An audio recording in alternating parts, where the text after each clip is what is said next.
अर्जुन के तीर देखे, पर एक योद्धा ऐसा था जो चुप था, शांत था, लेकिन उसकी चुप्पी ही उसकी सबसे बड़ी शक्ति थी। यह कहानी बताइए किसकी है? मैं श्वेता सिंह स्वागत करती हूँ आपका प्रेम से सुनो में। आज फिर लेके आ गई हूँ एक ऐसे योद्धा की कहानी जो सबसे सुंदर, विश्व का, सृष्टि का सबसे सुंदर योद्धा। इस महाकाव्य में ये ऐसा योद्धा है जिसके बारे में बहुत कम बोला जाता है, जिसके बारे में ज़्यादा जिक्र नहीं होता, पर जिसकी उपस्थिति युगों के संतुलन को थामे हुए है। एक ऐसा योद्धा जो जितना शांत था उतना ही प्रचंड था, जितना सुंदर था उतना ही अदम्य, जितना सौम्य था उतना ही अजेय था। आज ऐसे ही योद्धा की कहानी लेके आई हूँ मैं। कौन था वो योद्धा? नकुल। जी हाँ, आज हम बात कर रहे हैं ऐसे पात्र की, महाभारत के ऐसे पात्र की जो बहुत ही संतुलित, मौन, शक्तिशाली और सुंदर पुरुष था। नकुल। नकुल का जन्म एक दिव्य संकेत था। चांद की तरह निर्मल चेहरा और सूरज की तरह भीतर धधकती हुई ऊर्जा। वह न क्रोध से चलते थे, न घमंड से, न महिमा की चाहत थी उन्हें, बस अपने धर्म पे चलते थे। महाभारत में जब भी किसी ने नकुल को देखा, एक पल को संसार ठहर जाता था, क्योंकि वह सृष्टि के सबसे सुंदर पुरुष थे। बहुत सुंदर, पर वह इस सौंदर्य से बंधे हुए नहीं थे। यह तो बस एक अवारण था। उनकी असली शक्ति थी उनकी शांति, उनकी सहजता। वह एक ऐसे मौन योद्धा थे जहाँ पे अर्जुन के तो तीर गूंजा करते थे, भीम की गर्जना से पर्वत हिल जाते थे, युधिष्ठिर का धर्म राजाओं को झुका देता था, सहदेव का ज्ञान दिशाएं बदल देता था, पर नकुल मौन रहते थे। उसी मौन में एक छुपा हुआ तूफान सोता था। वह योद्धा जिसके कदमों में आहट नहीं थी, पर जिसकी तलवार की चमक राक्षसों की आंखों में डर जगा देती थी।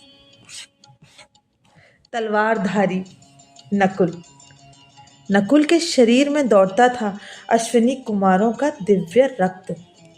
घोड़े उनके सामने आते ही शांत हो जाते, घाव उनके स्पर्श से भर जाते और युद्ध के बीच उनकी चालें इतनी तेज होती कि धूल भी उन्हें छू न पाती।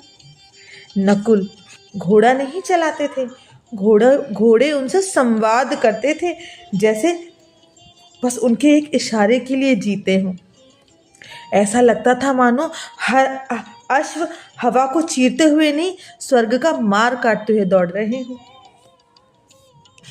गुरुकुल में जब सभी शिष्य अभ्यास कर रहे थे, अर्जुन की तीरंदाजी देखकर द्रोण मुस्कुरा देते थे, भीम की गदा देखकर सिर हिला देते थे, पर जब नकुल की तलवार देखा करते थे, द्रोणाचार्य की आंखों में एक अलग ही चमक आ जाती थी। नकुल की तलवार हवा में नहीं चलती थी, वह हवा को चीरती हुई आगे बढ़ जाती थी।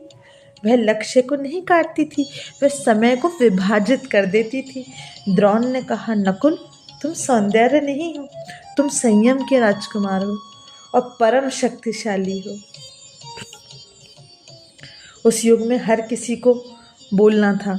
अर्जुन कर्म से बोले, भीम शक्ति से बोले, दुर्योधन अहंकार से बोला, कर्ण प्रतिज्ञा से बोले, पर नकुल चुप रहे। उस चुप्पी में एक सहज सी शांति थी।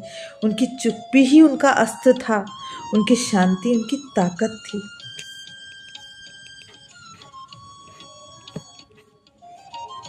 पांडव सिर्फ 5 योद्धा नहीं थे, वह 5 तत्व थे।